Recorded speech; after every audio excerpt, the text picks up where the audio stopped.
अस्मत्गुरुसमारम्भां यतिशेखरमध्यमां लक्ष्मीवल्लभपर्यन्तां वन्दे गुरुपरम्पराम् ஆழ்வார்கள் வாழி அருளிச் செயல் வாழி தாழ்வாதுமில் குறவர்தாம் வாழி ஏழ்பாறுமுய்ய அவர்கள் உரைத்தவைகள் தாம் வாழி செய்யமறை தன்னுடனே சேர்ந்து அஞ்சு குடிக்கொரு சந்ததியாய் ஆழ்வார்கள் தம் செயலை விஞ்சி நிற்கும் தன்மையளாய் பிஞ்சாய்ப் பழுத்தாளையாண்டாளை பத்தியுடன் நாளும் வழுத்தாய் மனமே மகிழ்ந்து.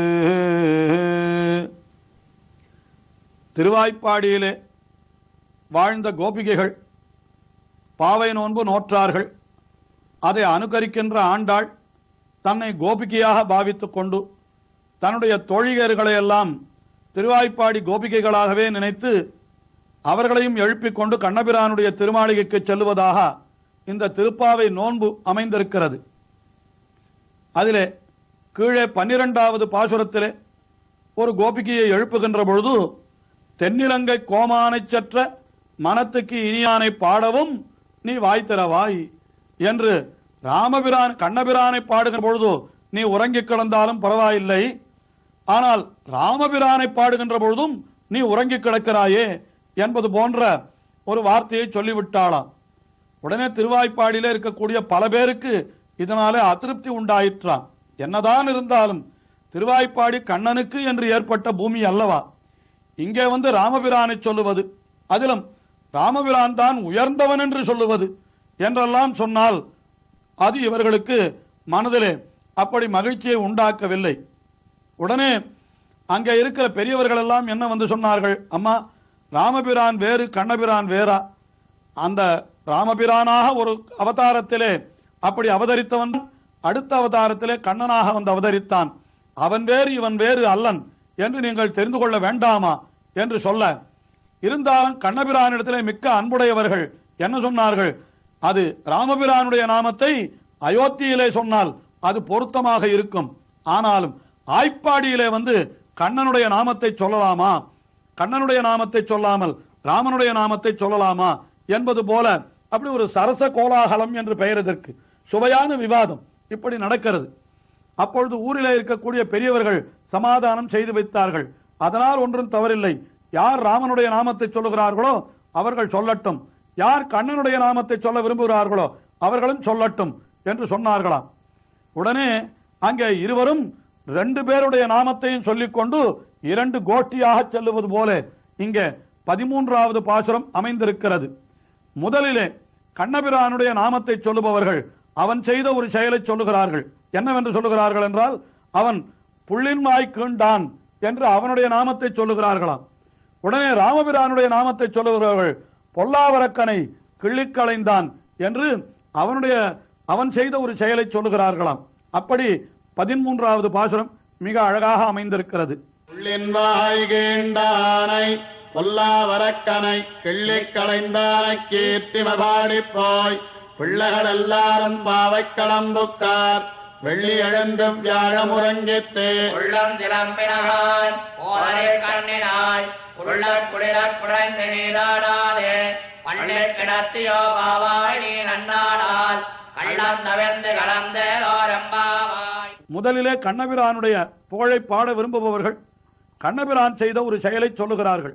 என்ன செய்தான் என்றால், அவன் பகாசுரன் என்று ஒரு அசுரனை அழித்தான். அதாவது கொக்கின் வடிவிலே வந்த ஒரு அசுரன். அவனை என்ன செய்தான் என்றால், புள்ளின் வாய் கீண்டானை. இந்த புல் என்றால் ஒரு பறவை, அவனுடைய வாயை கீண்டவன் என்பது அதனுடைய பொருள். இதை பெரியாழ்வாரும் கூட அனுபவித்திருக்கிறார். பள்ளத்தில் மேயும் பறவையுரு கொண்டு கள்ளவசுரன் வருவானைத்தான் கண்டு புல் இதுவென்று பொதுக்கோவாய் கீண்டிட்ட பிள்ளை. பொதுக்கோ என்னால் இப்படி சடக்கென கீண்டு விட்டான். அவன் வாயை திறந்து கொண்டிருந்தான் பகாசுரன். கண்ணபிரான் என்ன, அவனுடைய அபிப்பிராயம் என்ன என்றால், கண்ணபிரான் வந்தால் அப்படியே அவனை விழுங்கிவிட வேண்டும் என்பது. ஆனால் கண்ணபிரான் என்ன செய்தான், பின்புறமாக வந்தான். அப்படியே அவனுடைய 2 வாயையும் பிடித்துக் கொண்டு வாழை இலையை கிழிப்பது போல அப்படி மிகவும் அனாயாசமாக ஒரு கணத்திலே கிழித்து விட்டானாம். இதுதான் பகாசுர வதம் என்கிற ஒரு சரித்திரம். இதைத்தான் கண்ணனுடைய புகழை பாடுகின்றவர்கள் புள்ளின் வாய் கிண்டானை என்று பாடினார்கள். ஆனால் மேலே ராமனுடைய விற்த்தாந்தத்தை பாடுபவர்கள் அதிலே மிகப்பெரிய ஒரு விற்த்தாந்தம் என்ன, ராவணனை அழித்த ஒரு வதம், அந்த ராவண வதம் என்கின்ற மிக உயர்ந்த நிகழ்ச்சியாமது. பொல்லாவரக்கனை கிள்ளிக்களைந்தானை, அவனை அப்படி அனாயாசமாக ஒரு செடியில இருக்கக்கூடிய இலையை கிள்ளி எறிவது போல அந்த பொல்லாவரக்கனான ராவணனையும் அப்படி கிள்ளி களைந்து விட்டான் என்று சொல்லுகிறார்கள். ஆனால் ராமபிரானை சொல்லுகிற பொழுது மிக உயர்ந்த சரித்திரம் சொன்னார்களே, கண்ணபிரானை சொல்லுகிற பொழுது ஏன் அவ்வளவு சாதாரணமான சரித்திரத்தை சொன்னார்கள் என்று நமக்கு ஐயமழலாம். வியாக்கியானத்திலே ஆச்சாரியர்கள் மிக அழகாக காட்டுகின்றார்கள். எம்பெருமான் செய்த செயல்களிலே உயர்ந்தது தாழ்ந்தது என்று எதுவுமே கிடையாது. எல்லாம் அவன் செய்தவை என்கிறபடியினாலே எல்லாமே உயர்ந்தவைதான். அது இது உது என்னலாவனவல்ல, என்னை உன் செய்கை நைவிக்கும் என்கிறார் நம்மாழ்வார். ஆகினாலே பகவான் அந்த பகாசுரனை வதம் செய்ததோடு ராவணனை வதம் செய்ததோடு எந்த வேறுபாடும் இல்லை. எல்லாம் ஒரே மாதிரியான செயல்கள்தான். அடியவர்களுக்கு விரோதிகளை அவன் அழிக்கிறான் என்பதுதான் எல்லாவற்றிலும் தெரிவிக்கப்படுகிறது. இதிலே உயர்ந்தது தாழ்ந்தது என்று எதுவுமே கிடையாது, எல்லாமே உயர்வை என்கிற கருத்தை நாம் இங்கே உணர வேண்டும் என்று வியாக்கியானத்திலே ஆச்சாரியர்கள் காட்டி அருளுகிறார்கள்.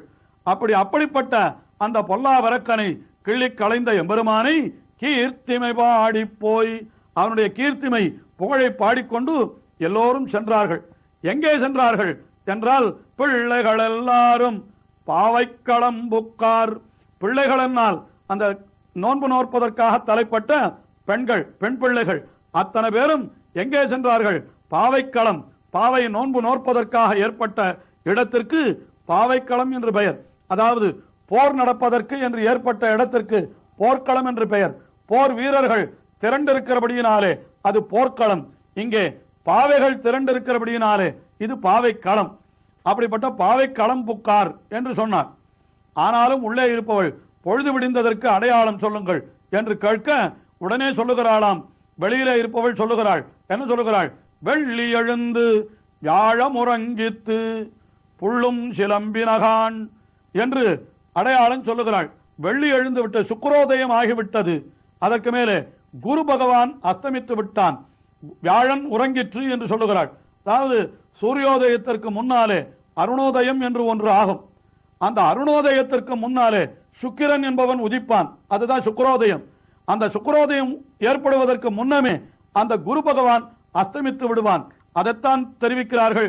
வெள்ளி எழுந்து வியாழம் உறங்கித்து புள்ளும் சிலம்பினகான், பறவைகளும் கூட எழுந்து ஒலி எழுப்புகின்றனவே, இது உன் காதில் விழவில்லையா என்று உள்ளே சயனித்திருப்பவளை பொழுது விடுந்ததற்கு அடையாளம் சொல்லி இவர்கள் எழுப்பினார்கள் வெளியிலே இருப்பவர்கள்.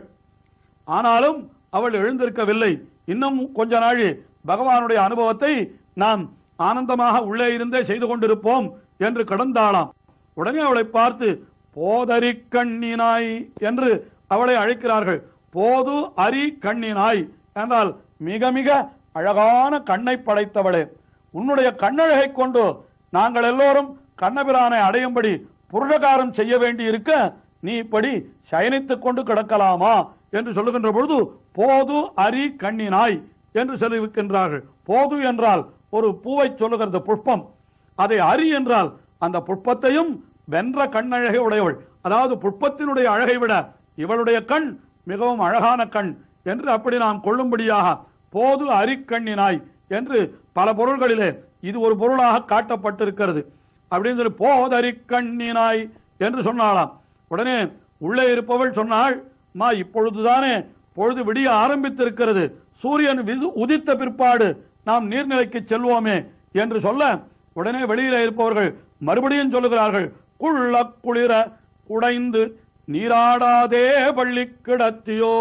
அம்மா, நாம் நீர்நிலையிலே நீராடுகின்ற பொழுது எப்படி நீராட வேண்டும் தெரியுமா? அந்த யமுனை நதியிலே இருக்கிற தீர்த்தமானது சிலீர் என்று இருக்கிற பொழுதே நாம் அந்த யமுனை நதியிலே இறங்கிவிட வேண்டும். இந்த குள்ள குளிரா என்றால் என்றால் மிக மிக குளிராக இருக்கும் பொழுதே என்று அர்த்தம். அப்படி மிக மிக குளிராக இருக்கிற பொழுதே அந்த தண்ணீர் சில்லிட்டு கிடக்கிற பொழுதே நாம் அந்த யமுனா நதியிலே இறங்க வேண்டும். அப்படி இறங்காவிட்டால் என்ன ஆகிவிடும்? அந்த திருவாய்ப்பாடியிலே ஒரே ஒரு கோபிகை அப்படி யமுனை நதியிலே இறங்கினாள் என்றால் அவளுக்கு உடம்பெல்லாம் அந்த கண்ணனை பிரிந்த வருத்தத்தாலே விரகத்தினாலே உடம்பு கொதித்து கிடக்கிறதாம். ஒருவளுடைய விரகாக்கினியாலே யமுனா நதி சுவருமே என்கிறார் வியாக்கியானத்திலே பெரியவாச்சான் பிள்ளை. அதாவது ஒருத்தி நதியில இறங்கினால் அந்த உடலினுடைய உஷ்ணம் காரணமாக யமுனை நதியே அப்படி வற்றி போய்விடும். ஆகினாலே எல்லோருமாக சேர்ந்து இறங்க வேண்டும். நீராடாதே, இப்படி நீ பள்ளி கிடக்கலாமா? பாவாய், இது நன்னாள், நமக்கு பகவானை அனுபவிப்பதற்கு என்று ஏற்பட்ட மிக நல்ல நாள். மார்கழி திங்கள் மதி நிறைந்த நன்னாள். இந்த நன்னாளிலும் உறங்கி நீ போது போக்கி விட்டால் அப்படம் நமக்கு பகவத் அனுபவம் கிடையாமல் போய்விடுமே. ஆகினாலே நீ என்ன செய்ய வேண்டும்? கள்ளம் தவிர்ந்து கலந்து. கள்ளம் என்னால் அது தனியாக அனுபவிக்கிற அனுபவம். அதாவது எதையுமே ஒருத்தன் தனியாக செய்து கொண்டிருந்தால் ஏதோ திருட்டுத்தனம் செய்கிறான் என்று உலகத்திலே சொல்லுவது வழக்கம். ஆக நீ தனியாக பகவானை அனுபவிப்பது அது கள்ளம், அதாவது திருட்டு. அது ஆகினாலே அப்படிப்பட்ட செயலை நீ செய்யக்கூடாது. நீ உன்னுடைய கள்ளத்தை தவிர்த்து தனியாக பகவானை அனுபவிக்கிறான் அந்த நிலையினை தவிர்த்து எங்களோடு கலக்க வேண்டும். நீ கள்ளம் தவிர்த்து கலந்து இப்படி நீ நீராட போதுவாய் என்று அவளை இந்த பாசுரத்திலே அந்த கோபிகையை அழைக்கிறார்கள். உடனே அவளும் எழுந்திருந்து வந்து இந்த கோஷ்டியிலே கலந்து கொள்ளுகிறாள். மேலே எல்லோருமாக சேர்ந்து அடுத்த திருமாளிகைக்கு சென்று அங்கே சயனித்து கிடக்கிறாள் ஒரு கோபிகை. அவளையும் எழுப்பிக் கொண்டு கண்ணனிடத்திலே செல்லுகிறார்கள் என்று இப்படி திருப்பாவை தொடர்கிறது. தொடர்ந்து அனுபவிப்போம்.